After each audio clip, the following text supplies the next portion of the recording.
Hey guys, today we're talking about my books.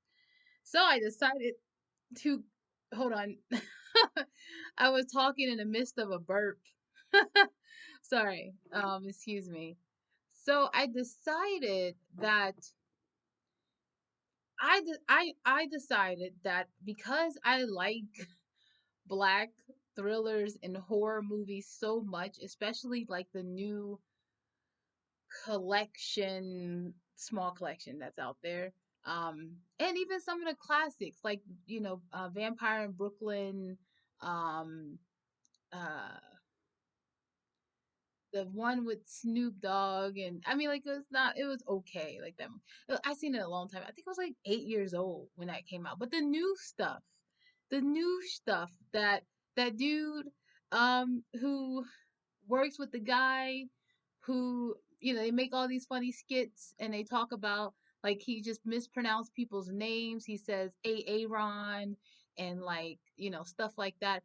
That dude made up some really good movies and it was just like, yo, I what? Like I do horror. Like what? Like we I'm a whole I'm a horror fanatic. Like I'm a horror supernatural fanatic. My boyfriend, he likes supernatural movies and anything that has religious undertones. They just have a new horror coming out in April that we have to go see. It's called The Pope's Exorcist with Russell Crowe, who I mean that's the reason why I want to see it. It's because it's with him. Like I haven't seen a movie of his in a while.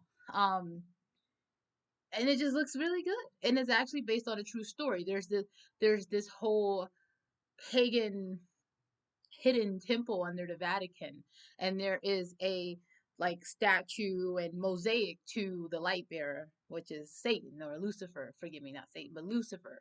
So uh it's alleged that the very first pope to discover or the pope's exorcist to discover, one of the people in the Vatican discovered this layer and got possessed by the devil. So it is actually based off of a real story. And I don't know if they're going to go into too much detail about, like, I don't know if they're going to go into detail about the history, but I would enjoy seeing a movie by this actor. So I'm going to go see this movie.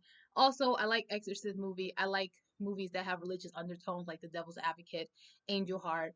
I'm a big fan of those movies, but I love to see these type of movies having to deal with my community. I want to see more of that. Now, I like Asian horrors as well. I like Middle Eastern Asian horrors that talk about the jinn, but they're not at a certain level of, there's some good Asian horrors, okay? Like, there's some good South Indian horrors that, like, I'm a fan of. But, sorry, I have to get my tea. I have a bit of a scratchy throat here. Sorry about that. So, I'm renovating, okay, guys? I am renovating because I've been inspired by the very unique overturn, like transition of black supernatural horror thriller movies that I'm seeing that's coming out on streaming services, and just like that has been coming out for the past 10 years now. It's been what, 10 years that we've been seeing some really good visuals. When it's not shoved down your throat, when it's not like this crazy woke situation that, and you could tell because like when it's very political, it just seems like it's overly rehearsed and it's not genuine. But when it's just fucking something that's really raw, because like life sucks, period.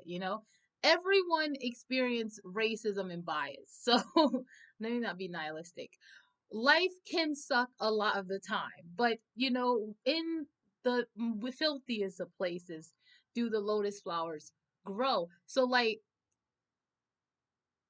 when it's not shoved down your throat and you actually make a choice and you actually can savor what's being presented, you get to see the elements within the Black culture and community, especially if you want to take it all the way back to the Negro spiritual slavery time. But if you don't want to take it back to that, because, even with the Interview with a Vampire, they sped the time period up, because I think they just got, like, people are just getting tired of seeing these, like, over, like, it's a overindulgence of slave movies. Like, we get it, like, we were enslaved, we get it, but there's other things. So even just the turn of the century, which is my favorite time, Harlem Renaissance, and the awakening of spiritualists and the movement of spiritualists and Black people's involvement in that is inspiring. There's certain elements in our culture that you won't find elsewhere, because we're such a unique people with such a very unique experience on the planet. So our horror movies are good. It's just like, it's something different. Um, I had a lot of friends who were alternative in high school, and I was oftentimes like the only Black person in the room. And uh sometimes my friends would say Black people are fucking crazy. And it's been like, when you hear it, it sounds racist, because it kind of is. You're generalizing a whole group of people that you never met. But then turn the tables, and, like, I don't know about you guys, but I've had friends have that are Black that looked at me and said white people are fucking crazy. So I mean, neither, like, we all have our pockets of crazy fucking people in every community. Like, there are people in New York City that have, like, I don't know, you have the Hebrews, and not all Hebrew concepts I disagree with, because a lot of my ancestry is Yemenite Jew and Ethiopian Jew. I have some, like, according to genetic testing, okay? I'm not always the fan of the genetic testing, but it's like Yemenite Jew, West African, places in Western and Eastern Europe, Native American. So it just seems like it's a lot of, everyone just wanted a piece of West Africa at one point, and so we got a little bit of Middle Eastern, a little bit of European, a little bit of Spanish, and even Native American in the mix. But back to me converting my books into thrillers. I'm converting all of my books that are all the main characters, all the characters, and the communities in my all my books are all Black. There is a predominantly Black, African American, and Hispanic. So it's Latin, um, Black, like Dominican people, Islander people, Haitian people, and Black African American peoples are all represented in the stories that I write. Period. I just decided, out of the blue, okay, I'm gonna go ahead and convert these into thrillers and horrors, and more so supernatural thriller horror movies. Like, um so that's what I want to talk to you guys about.